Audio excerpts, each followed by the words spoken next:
Who's here with us today. I know we have a lot of things to talk about. We're going to start as we usually do with board and commission interviews. We have one interview today, and that is Ian Von Dam. Come on down. Actually, all you're going to do is stand up here, Ian. It's not hard. And so will you just tell us a little bit about who you are, why you applied, and what you might bring to the commission? Well, my name is Ian Van Dam. I am a business owner and operator down in the Old Orchard Business District, Field Theory. I've been involved down there since 2016 with a couple of businesses like Civil Alchemy in the early stages of Cusco. Old Orchard is very important to me. It was actually the first place I ever applied to work in 2008 at Subway and Natural Way. Which is very funny. But it's been really neat to be a part of it, both as a resident, a young resident, but now as a business owner. Being involved would be a great honor. I think that the board has a lot of opportunity to, help contribute advice and strategy in terms of making Old Orchard a more productive place, both for residents in the city and other business owners. Great, thank you. Thank you. Questions? All right, so make it easy on you. You're welcome to stay, but you're not required to stay. No one will hold it against you. I'll stick around. Decide that there's something else. All right, we're going to take a minute to review the regular agenda. We are going to add under new business.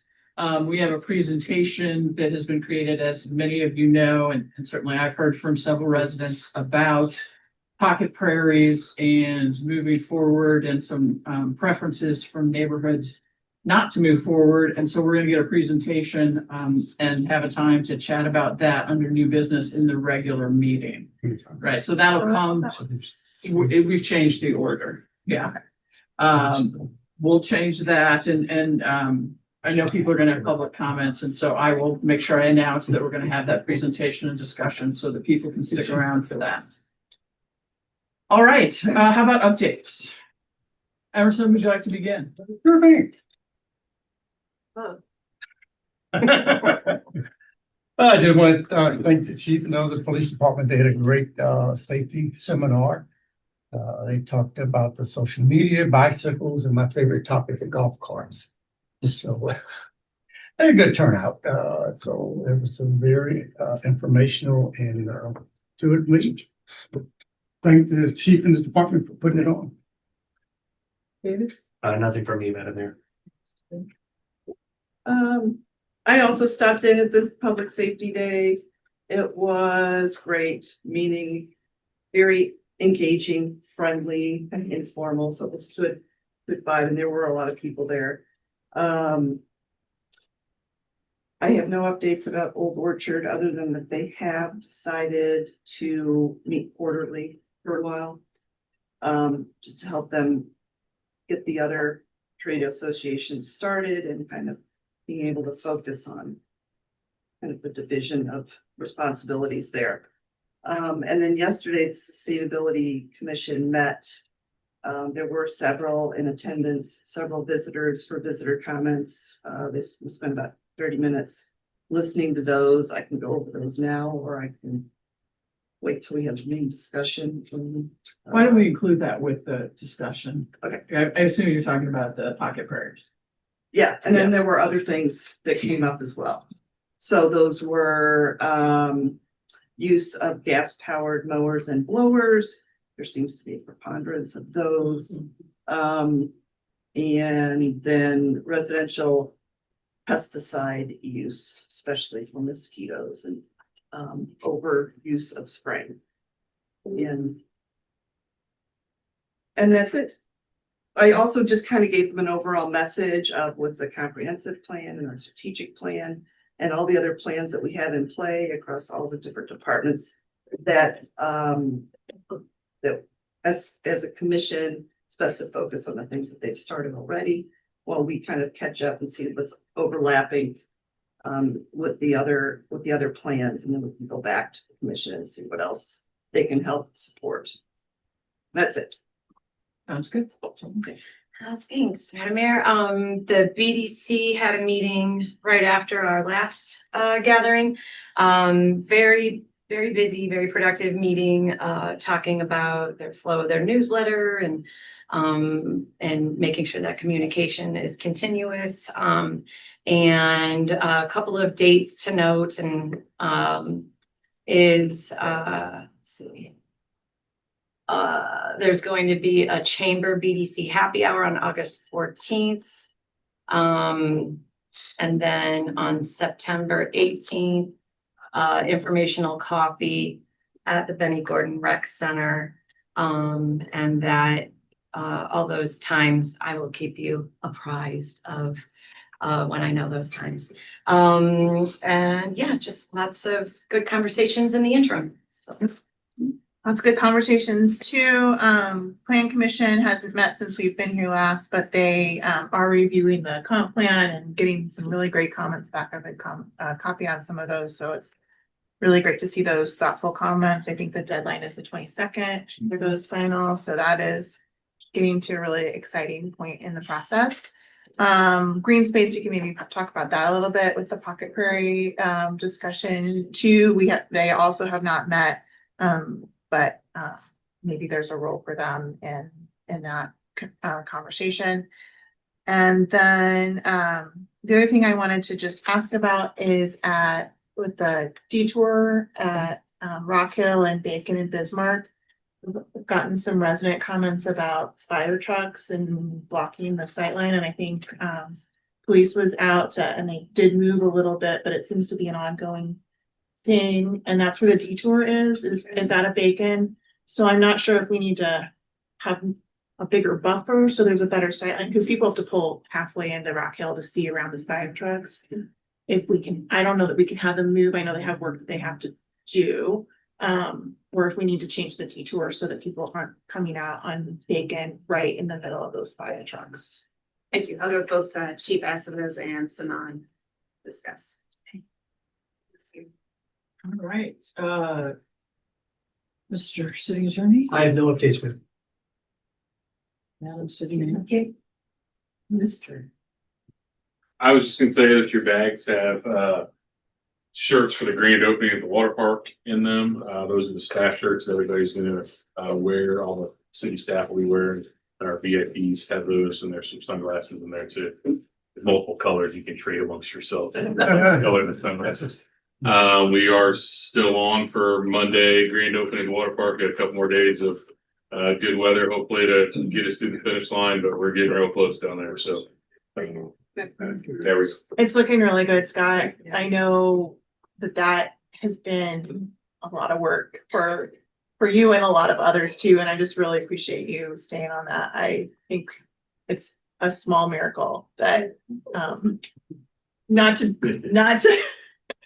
just to say like, Yeah. good job. And also are the water tumblers still available at the rec center too? People want those? Are Sold still, out. We have probably 20 and Yeah. 100 more.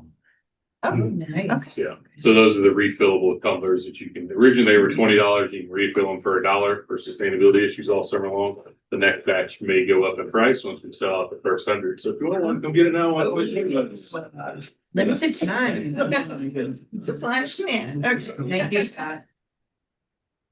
Thank you. I want to tag on that. We're gonna figure out a time after it is officially opened, but to celebrate and honor all of the staff that have participated in the planning, because it has been an amazing amount of work, quick schedule. But aside from the amount of work, it has rained a ton, and to be able to keep things on schedule and hopefully still going that way. But the degree of work, oversight management, after hours, weekends, staff, as well as our contractors, it is pretty amazing. And so we're gearing up for a really fantastic grand opening. So just wanted to echo that. Comprehensive plan timeline. In the last meeting, I shared I'd get back on some firm dates, thanks to Elliot, who's also been working with Lakota Group. So Plan Commission will have their virtual presentation on June 2nd. They then have scheduled another meeting July 7th to discuss it further and to vote on it, if that's the direction they take.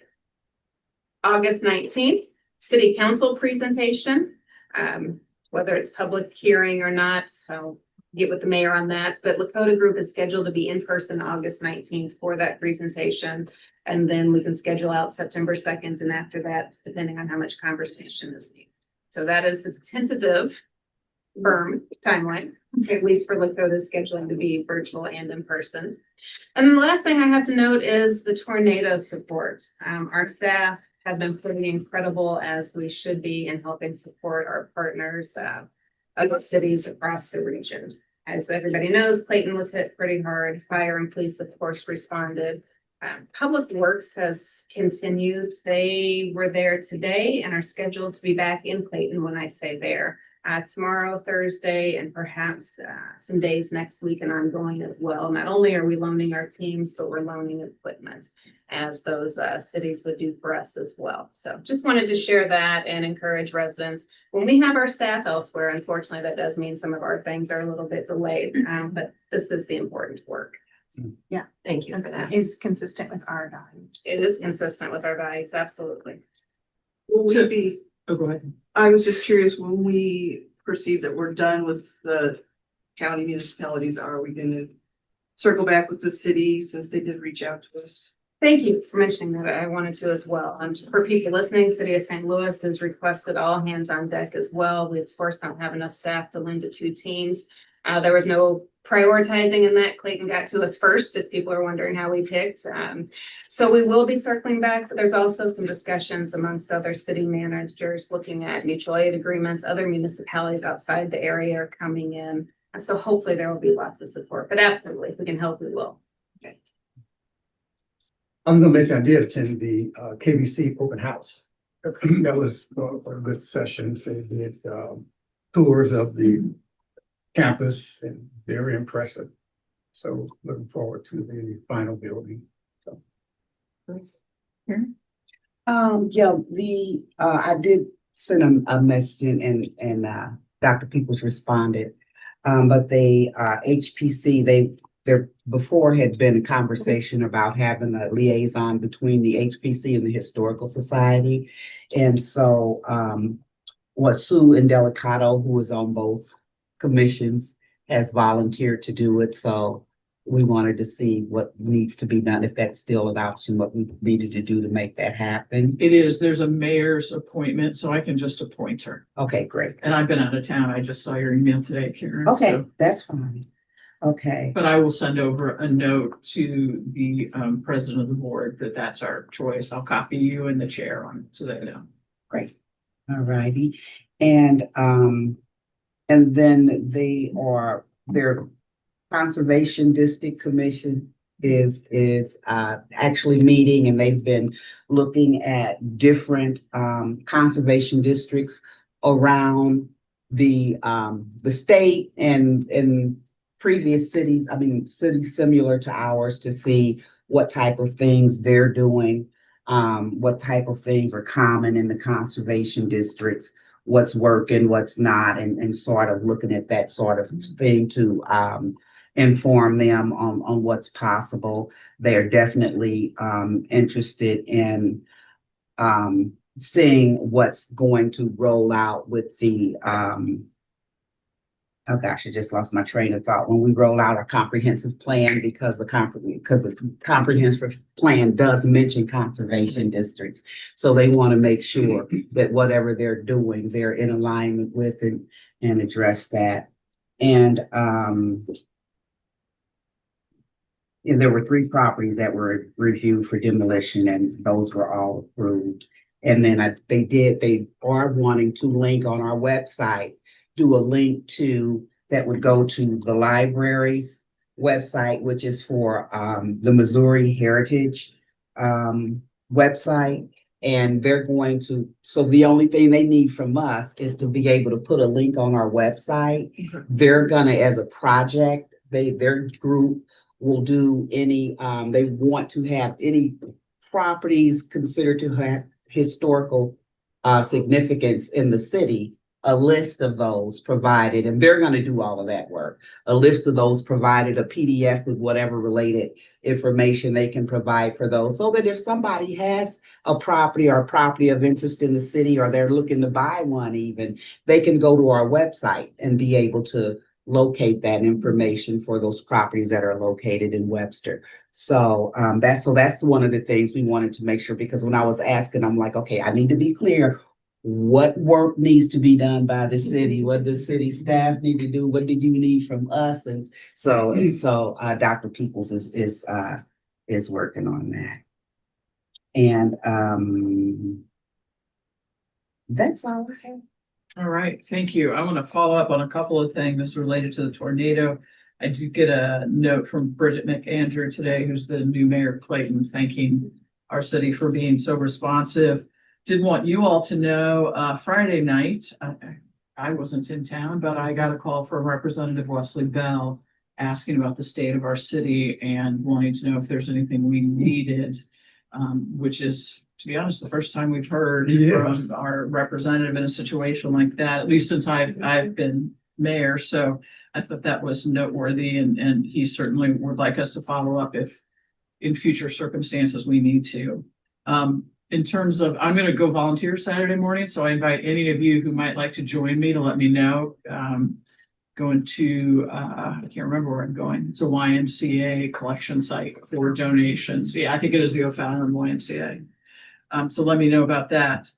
We did a traffic advisory met. They are putting together, I think it's going to be for July, a introduction of the complete streets idea. It's a public engagement opportunity of complete streets, and getting some help from Great Rivers Greenway. They're going to actually do the bulk of the presentation because that's in their wheelhouse, but it is designed to sort of help along with the Safe Streets for All and just the general education of the community in walkability and bikeability.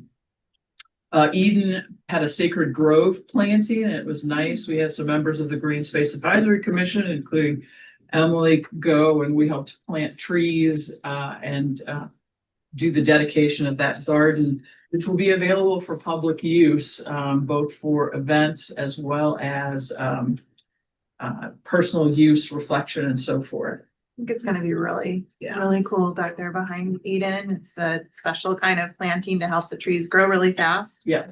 And should be a really beautiful addition. And they did a ton of research into it, and they're planting trees and plant shrubs that would have grown there without human intervention, basically. So it's very like local, native.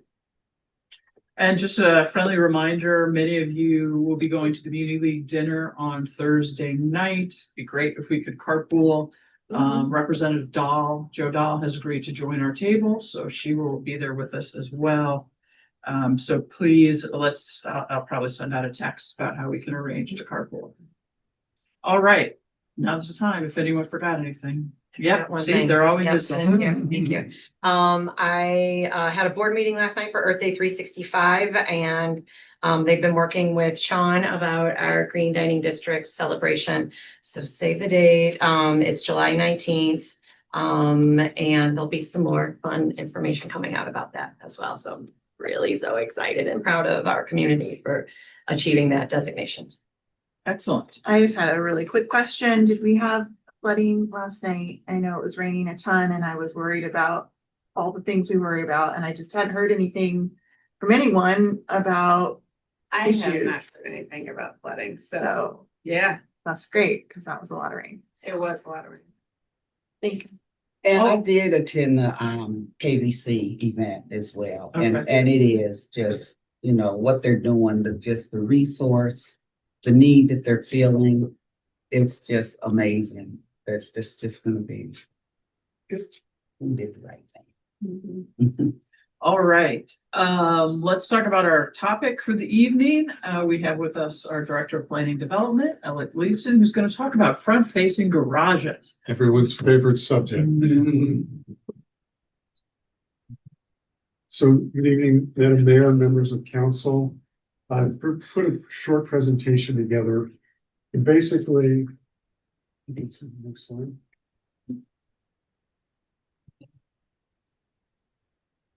Oh, yeah, so what I'm gonna do is talk about why front-facing garages exist, a little bit of history. Next one. A brief review of the history of regulation of front-facing garages in Webster Groves.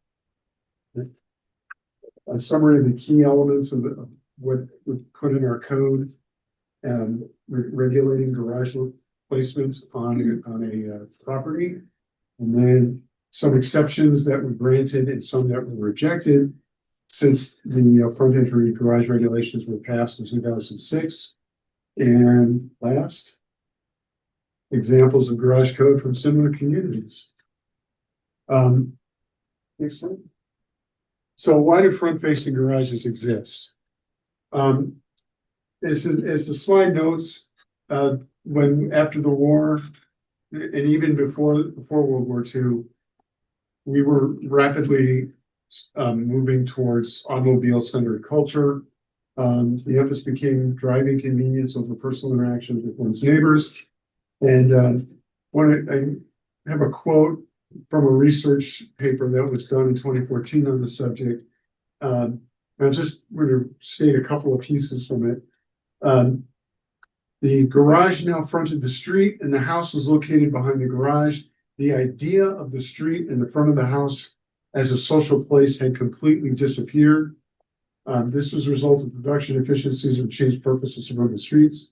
Zoning standards also had an impact on orientations of houses by using standard suburban setbacks for housing that were not reflective of walkable streets. And just as a little note on that, street standards for street widths and speed requirements and all that, they tend to be borrowed from municipality to municipality because this other community did it and they researched it, so it must be right. A lot of those come back to a set of standards that were developed by the federal government from suburban shopping mall models in 1956. It's just. That was a good year, 1956. I'm not even gonna. At any rate, next slide. It was the year he turned 16. Scott was at my party. I will leave that to the two of you. So part two, why do front-facing garages exist? Builders and developers like them. And this is serious, but it's also a little bit humorous. These are two websites from developers and designers. And I just wanted that I highlight because of what they literally say and say it seriously. The first one, you wouldn't really want to use a side loading garage on a home that didn't have much of a front profile, though, because it could make everything appear smaller. In this case, a front entry garage would be more beneficial. It adds width to the front of your house, making it look like you have more square footage. They said this with a straight face. And then in the second one, front-facing garage, this placement requires the least amount of depth on the lot, which is strictly speaking true, especially when the garage is integrated within the home versus out in front like a snout. I'm sure you've all heard the term snout houses. It's not used in a positive manner, and they use it. So the developers and the designers, they like this. It's easier for them. It's more marketable for them. Next slide. So what has Webster done? Well, in November of 2006, the prior council approved ordinance 8519, establishing the current regulations of front-facing and side and rear entry garages. And as I mentioned in my intro, we'll go into that in a little bit. It's the code we use today. In May of 2018, the ARB looked at garage facade details as part of a comprehensive review of their guidelines. And they looked at several other communities, including Ladue, for example. And then in August of 2021, there was a discussion of possible changes to garage regulations, which were not done except to add multifamily and commercial projects into the regulated categories. So the key takeaway to keep in mind from that meeting is that the code that was set up in August in 2006 was not weakened. And there was some talk about weakening it, but they kept firm as to what was done. Next slide. So these are the key points of the code. I'm not going to go into every single one. Just talk about what the basic premises, key points of the code are. Limits to garage width in various locations. Projection limit, the limit as to how far out in front of the house a garage can go. The percentage of houses that have to have a front-facing garage on a block in order for a house to be allowed to do it as of right. So by which I mean, if there are 20 houses on a block, at least 8 of them are supposed to have front-facing garages before the 9th is allowed to apply to do the same thing. And then a design requirement, meaning if you when I have a front-facing garage on the house, a new house, the rest, it has to be integrated with the design of the front of the house. So it can't just be a slab of vinyl and you have brick and siding and whatever next to it. It has to be architecturally integrated into the house. Next slide. So just a couple of examples of what we have around the city, and they're loosely in order from oldest to newest. This last one on the top right is the newest, and that's on Elm Street, about 2 blocks south no, it's on Maple, I'm sorry, it's about 2 blocks south of here. And then the rest are from 40s, 30s, and then the one on the top left, that's probably a 1920s garage, it looks like. And just want to give you some ideas of what we have around town. Next slide. So, and by the way, do you have the map? Yep. Okay, we'll get to that, but I just want to make sure we had it. So since 2006, we've had 31 requests for a variance to put in a front-facing garage. 24 were approved, some of which for multiple. So they wanted to have multiple variances, meaning the right to have it plus the right for it to be so wide. 6 of them were rejected. 1 was withdrawn. And of the ones that were approved, 21 of them were an appeal of the 40% requirement, meaning that less than 40% of the homes on the block were had a front-facing garage. And they asked for a variance to build one in light of that, and were granted that variance. 4 were requests for an increased front yard projection, or the max is 6 feet. They were looking for larger than 6 feet. And 3 were for a request for a wider width of the garage than is allowed. Of the ones that were rejected, 5 were for the 40% width request, and 1 was for a increased garage width. So you could, just to give you a flavor of what people are asking for since the code was changed. And by far the largest request was for an appeal of the 40% previous front-facing garage requirement. Next slide. Before I show you the map, I'm going to give you some examples from other communities, both in the region and elsewhere. Primarily, they have similar projection limits. Some require the garages to be set back from the front of the wall of the house. Some allow a projection forward. And then the other major similarity is that they have garage width limits, and it varies from community to community. So just to give you an idea of what's going on both in the region and around the country. And if you could pull up the map. So what I did, just to give you an idea of where things are, where the variances are being requested, it's the little yellow and purple and dots. Shrink it down. Down, so you can see the whole city. There we go.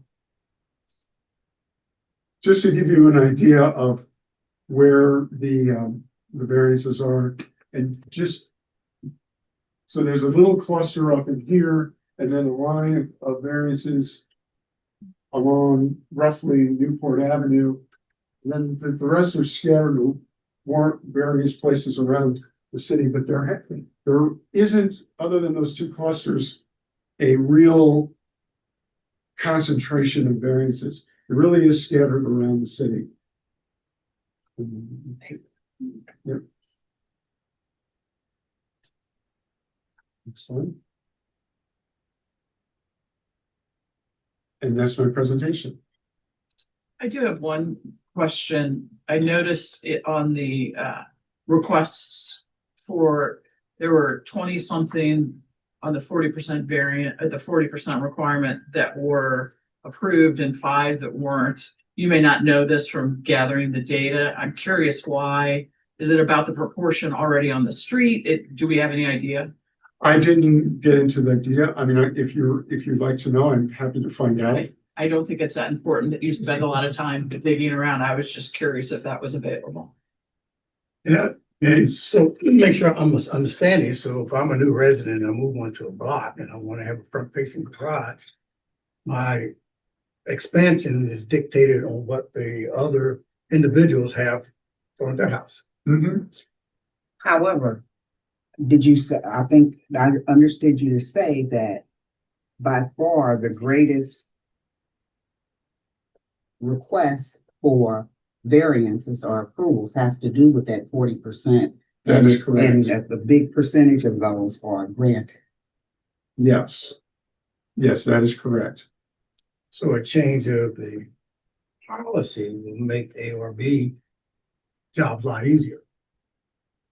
Well, estimate though, isn't it? Not to. It's Adjustment. Adjustment, Yeah. yes, Yeah. but adjustments, yes. Yeah. Yeah, because the concern is that it's just not being consistently applied. And it seems like the variance is being consistently approved when requested. It's outdated. It's outdated, you know, I mean, I don't have an issue with, because I bought the question, I wanted this brought forward, so. And I mean, and I don't even have a problem with, you know, the concerns with the width, and we don't want this situation where you got a house and all you see is garage and you got a little bitty door back here for interest. But I mean, just because we are trying to responsibly deal with the question of affordability, and that has a big impact on affordability on the construction of new homes. We're also trying to deal with sustainability. And when we are putting homeowners and builders and what have you in a position to have to now put a garage at the back of the house with concrete going to the back of the house, that increases runoff, that increases the cost of the house. That's so I just would like to really revisit if this just needs to be updated, because if we've got that many variances being requested and approved.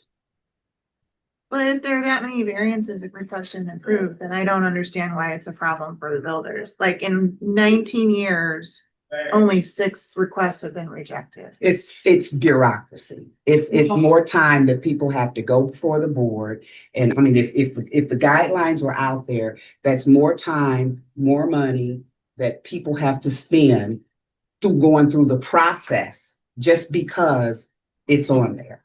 Well, we also don't know what happened with the approvals. ARB could have adjusted, requested, or a board of adjustment could have requested them to modify something to make it approvable. Like, we don't have that information here. Is that a typical board of adjustment? Usually they're just Such yes as or no, ARB, right? ARB does But that. the standard in Board of Adjustment is that you have to come in and say that there is some hardship that you face as a consequence of whatever the ordinance is. And so when there is a determination to grant a variance, it's because there has been a level of proof that's been presented that shows that the ordinances as they exist, the setbacks, the limitations, whatever they might be, create a hardship and would prevent you from having a garage in a situation like this. So it can be the width of the lot, it can be the topography of the lot, it can be a variety of things that wouldn't allow you to put the garage in the back or put the front facing sideways. So there's a lot of things that go in. Having sat in those, they give that a lot of thought, and people have to make that presentation.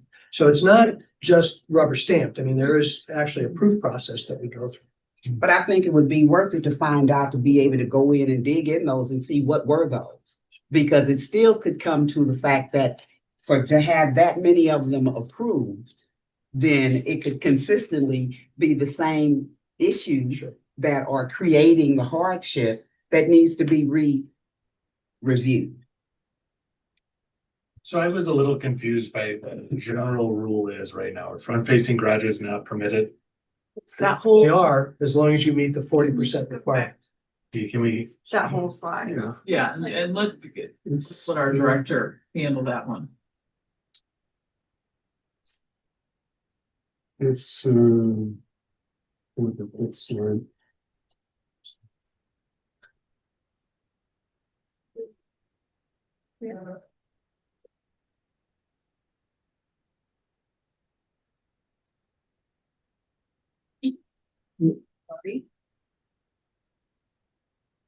next one. There we go.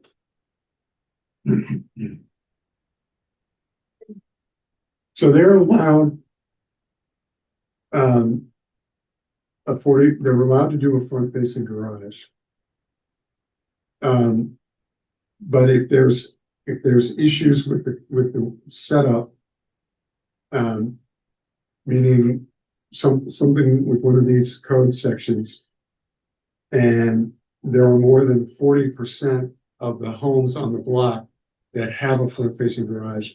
They're allowed to, ARB is allowed to approve an exception.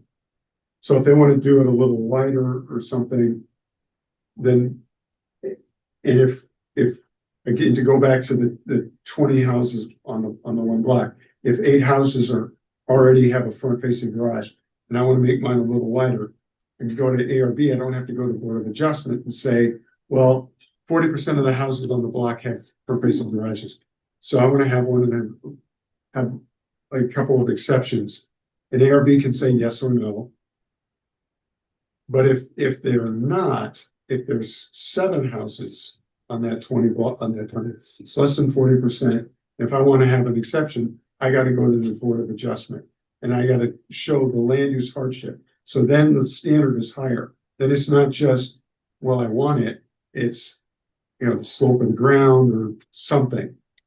so two things. One, these numbers don't really mean much to me because I've never built a house, but what does, is it typical to have a front elevation width of 40 feet or 44 feet or greater? I don't have the answer to that. Well, how about, can we go to the pictures of the current things that we currently have around? It's forward. For instance, that house on the bottom right-hand corner, would that be permitted today if I were building a new house? Yes, that would. Because not only is it architecturally integrated with the facade, but it is set back from the front wall, building wall of the house. Then how about the house, the house on the bottom left and the middle one, would those be permitted? The one, probably not as of right. That's where you would want to be looking at whether or not 40% of the homes on the block have a front facing garage. Because you can, it's obvious with the one in the bottom, but the one in the top middle, that's looking like it's 7, 8, almost 10 feet in front of the building line. So that one would not be allowed by right today. But they could apply for an exception. If they can, if there's more, there's two levels. Number one, if there's more than 40% of the houses on the block that have front facing garages, they can apply for an exception through the ARB. If there is not, if there are less than, they apply for a variance through the Board of Adjustment. But on that one, are we saying that they couldn't have a front entry garage, or they wanted a front entry garage which is extended further from the front of the house than what the variance allows? Which one are you? The one in the middle, Oh, the middle, the middle, the mid-section. yeah. See, because they're wanting it out further than what's allowed. That's what they asked for. So that's not saying that they could not have had a front entry garage. Their request for an exception ended up being extended out further from the house than what the ordinance allows. Well, I'm saying if that were built today, I don't know if that was when that was built. And if it was built before 2006, then that wouldn't apply. Because the rules were different. I feel like what's missing here is also the fact that we have regulations on the setback. And the setback is based off of your neighbor's houses sometimes. It is. Yes. And But so those, that, I'm sorry, sorry, go ahead. those sometimes contribute to the hardship issues. So the setbacks may create limitations that don't allow you to do anything but a front set garage. So it's a complicated question. Yeah. And I was aware of that and I didn't want to get too far into it on the setbacks because you're going down a rabbit hole and it's an important rabbit hole, but the core of the code is, as far as pertaining to garages, is this front entry that we passed in 2006. But I think my point is in the middle there, that middle one, I understand that they would have to get a variance in order to come further out, but they might not have needed to if they had a better setback. And that setback is based off of their neighbors sometimes. Well, but the other piece of it is that the current code requires that a garage be projecting no more than 6 feet. So even if the setback were 20 feet farther forward, they couldn't build the garage more than 6 feet farther forward of the house. But they could have built the house in the front then Yes. if the setback wasn't so far back. Yes, that is true. So if I guess what I'm trying to say is that the objective is to build backwards facing or side view facing garages, which I'm not saying I'm in favor of necessarily, but one of the better thing to be looking at is the setbacks. Because the 40% rule, right? Like I think it makes sense. Like at 40%, like I mean the character of the community is not not deteriorating if you permit a new house with a front facing garage.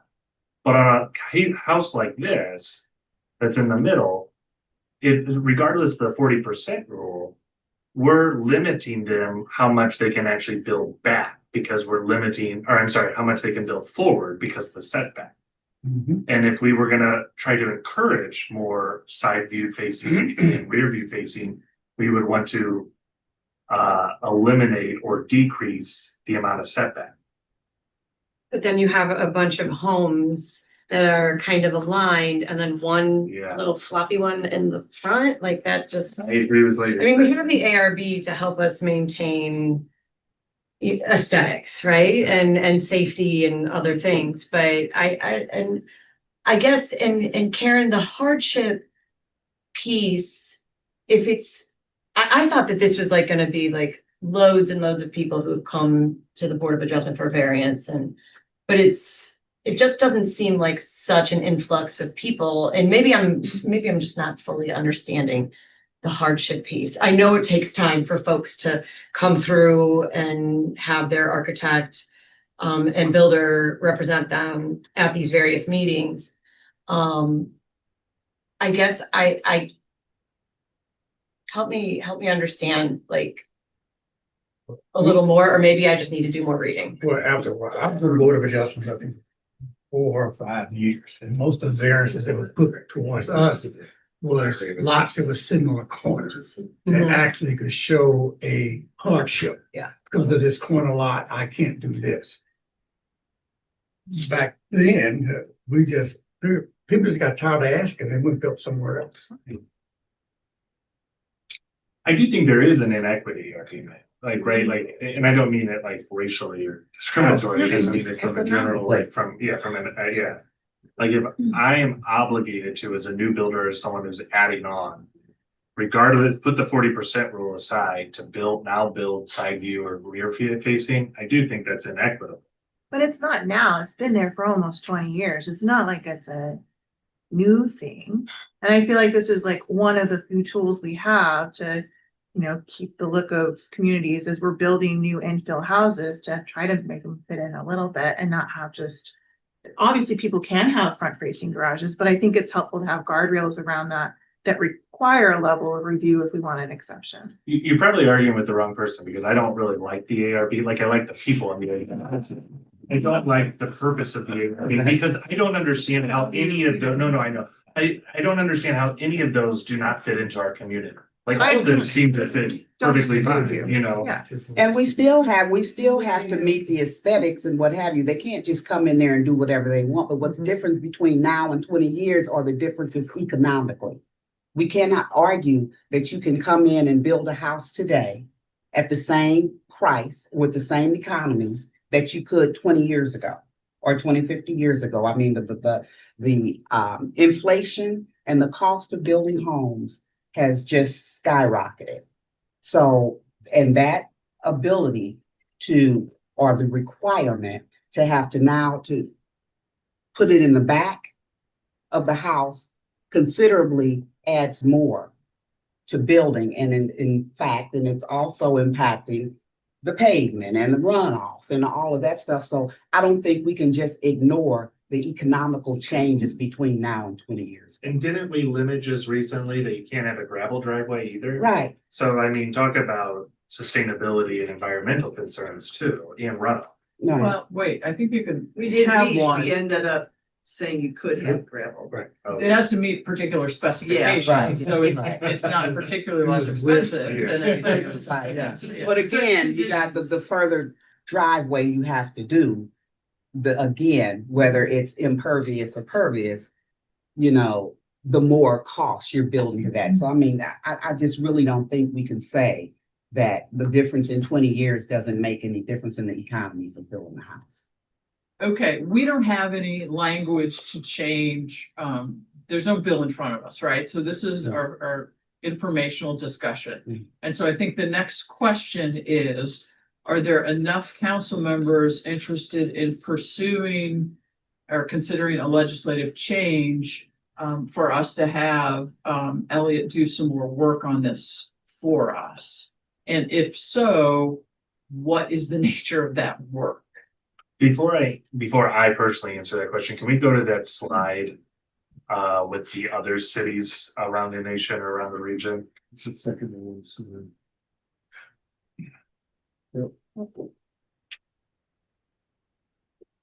I like Maple Woods. So clear. We're like, maybe. It's discouraged. We don't want you to. But you can. It's probably said just like that. Yeah, I think that's probably the legalese. And where, I'm sorry, maybe I understood why we have front facing garages, but what's the concern now? Where's the drive to have more rear facing or side facing? Is it just the opposite of what was up there initially? Effectively, like, I mean, Are is you that, asking? no, like, I mean, like, what's the policy reason behind it?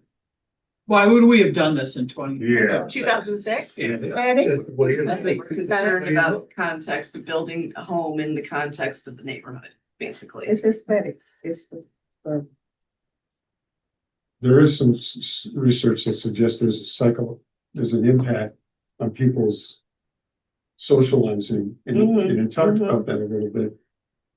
To having a garage, the primary front of the garage, almost entirely a garage door, and, you know, not having the typical front door set up.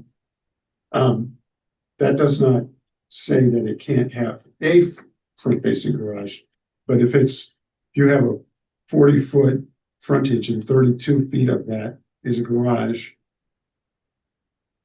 there's some evidence to suggest that impacts how they deal with other folks.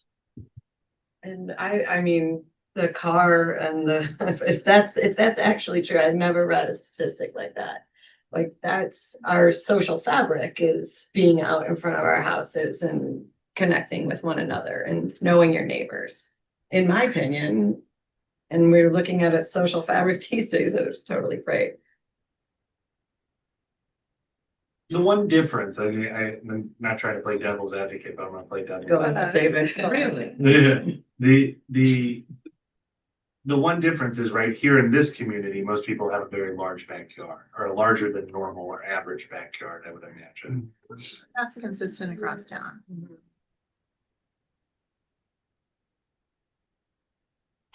What does that have to do with what the comment? What does that Well, have to do? this, from a socialization standpoint, from a fabric of the community, isn't the majority of your socialization, the fabric of the community built in the backyard? Not with your neighbors necessarily. And not historically. Meaning. The front of your home is where you enter the home, where everyone gathers. That's when you see your neighbors most, because it's more open. It's, you know, it's a sociological thing. Backyards are considered to be more private. And what, can I ask one more question of Elliot? Elliot, in one of your earlier slides, you said that this will have immediate impact on the staff's work. Is that gonna make things easier for staff? Is that what that means? Well, give you an example, she was. Councilwoman Alexander was talking about if hypothetically the 40% rule were taken away, that would it pull all those Board of Adjustment cases off the docket. I mean, things would still have to go to A or B, but there's a second level of work that would have to be done, that need to be done, to take it to the Board of Adjustment. And I'm not saying it's good or bad, but that's what part of what I was referring to. Thank you for helping me understand. You're saying it's which way now? If we're talking about the 40% rule, if when I talk about saving staff time, if the code is changed so that 40% exception is built in, or the 40, it's no longer has to be 40%, then those 21 variances or 25 variances, including the ones that were rejected, would not be on the Board of Adjustment calendar. And that's work that they wouldn't have to do to get it ready. That's correct. That's correct. Because the numbers seem like it's like a couple a year over the last 19 years. But has the frequency of those changed over those? Are you seeing more now than you saw in 2006 when you look at when these, new cases have come up? I don't know That's okay. I'm just curious because if we had 10 and now we have 20 a year, like that's a problem. But if it's about 2 a year, I can tell you don't see it as a that the huge couple hardship. came up just within the last 3 months that I started this time around. So in a year, I can give you a better feel for the percentages. Because I just, I see how the cycle has gone in a year. But as far as going all the way back, No, that's okay. I just didn't know when you were compiling your stats, if you happen to notice like a trend, but I think big picture, it's like you said. 1 point something houses a year that go for a variance because of the garage. I'm sure there's other variances that come up, but for the garage reason, it's 1 point something. Could we have a different policy for new construction versus additions or renovations? additions cannot come in front of the building line. So, for front facing garages, no, but for an addition, yes. So are you referring to just garages? Just garages, No, that's the code is. pretty clear. Okay, in the interest of time, I'm gonna restate my question to you all. We have two things to decide. One is if there is, and it doesn't have to be a majority at this point. Usually we move forward with this if there are 2 or 3 members who want to continue the discussion. And so the question is, are there people who would like to continue the discussion? I know obviously Karen wants to. Is there other people who would like to do so? Before you guys Yes. have your deliberations, if I can. Just 2 things. So from a staff perspective, our next steps, because I don't think there's a lot more data to pull. We could go look at cases. I don't think that's gonna get you all any further in the discussions. Our next steps would be for Elliot and his team to redline the ordinance and to bring that back to you. So just want to be clear in that in terms of what those discussions would look like. It would be that. And then I also would like to mention Mayor Arnold and I sat in on a housing affordability roundtable this afternoon. And it came to mind as you all were talking about this, and I can see the perspective from both ends of it. But it did talk about ordinances a lot, and I would call us back to our strategic plan.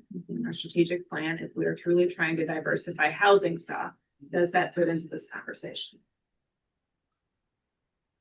I think this is worth discussing. I also think just the general setback is worth discussing, but I like the Wheaton, Illinois one up there.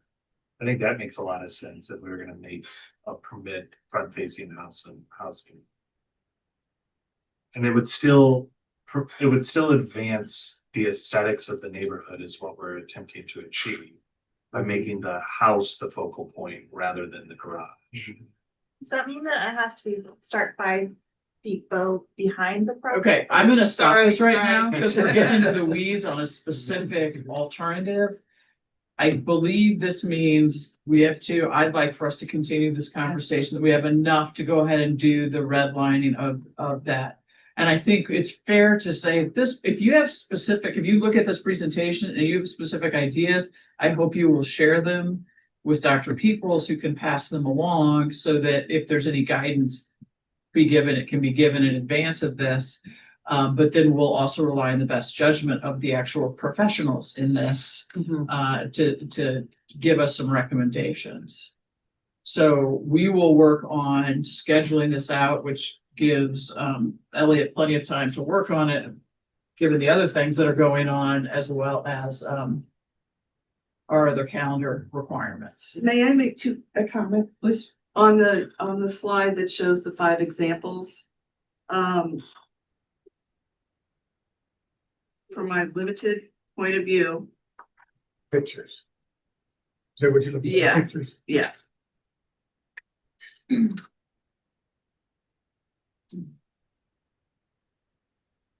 Sorry, there's a little secret arrow that I can't see from where I'm at. just, you can scroll down, oops. Oh, doing your own give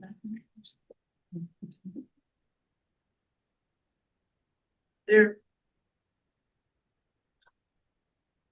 To me, if I were to look at a front elevation of the house in the upper right, if it were drawn in an architectural set, the garage doors would not be shown on that drawing because those Correct. garage doors are on the side. Side. And then the same with the left, the blue garage on the left. That's behind the house and it's facing the side, it's coming out of the side yard of the house. It's on the corner. Well- So I'm just curious why those are on there, because they don't seem too applicable here. Is that a question? Are you, I'm making, well, I can. Please justify why they're there, because Okay. from my point of view, they don't belong. well, the one on the top left, it may be in what is expected ostensibly the rear yard, but it's on a street. And therefore Okay, it's in that is the front yard. Yeah. I pulled that off the internet, but I suspect that's a corner property. yes, So- it is, yeah. So it's got 2 front yards. Okay. The one on the top right, what you would see on a site, on a development plan, you would have elevation drawings. And the elevation, you would have a front elevation, and you'd have a right side, left side elevation. And on one of those side elevations, you would see those garage doors. And Yes. the reason, that's part of why I picked that, but the main reason I chose that one is because that is close to 25 feet in front of the house. So that's a pretty significant projection. Okay, But that's not front entry. But it's- All right, I'm gonna stop this. We can't keep doing this. We're well, I don't running want out to of keep time. saying the same examples, if we got mixed criteria. Right, That's why I brought it up. yes, thank you. We don't pass that anymore. All right, we all right now? Yeah. Okay. We're gonna move on here. We have appointments to boards and commissions. We interviewed Ian Von Dam for the Old Orchard Special Business District Advisory Commission. where we have 3 vacancies. Is everyone okay with appointment? Yes. All right. We did interview, at our last meeting, Debbie George and Andrea Lacy for the Green Space Advisory Commission. As you all know, Liz James has resigned. It looks like that, both are willing to serve on sustainability, which does have a vacancy. Jeff Tomich, cycled off.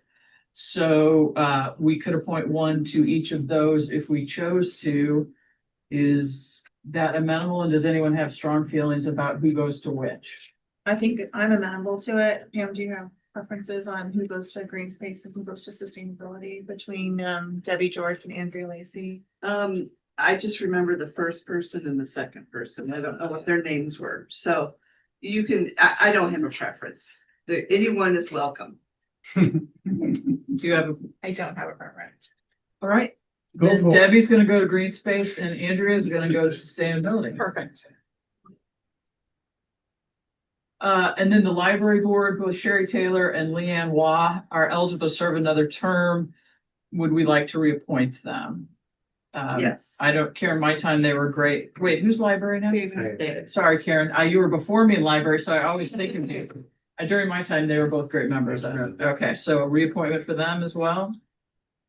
Okay, we will take 5 minutes, reconvene in the council chambers to start our regular meeting.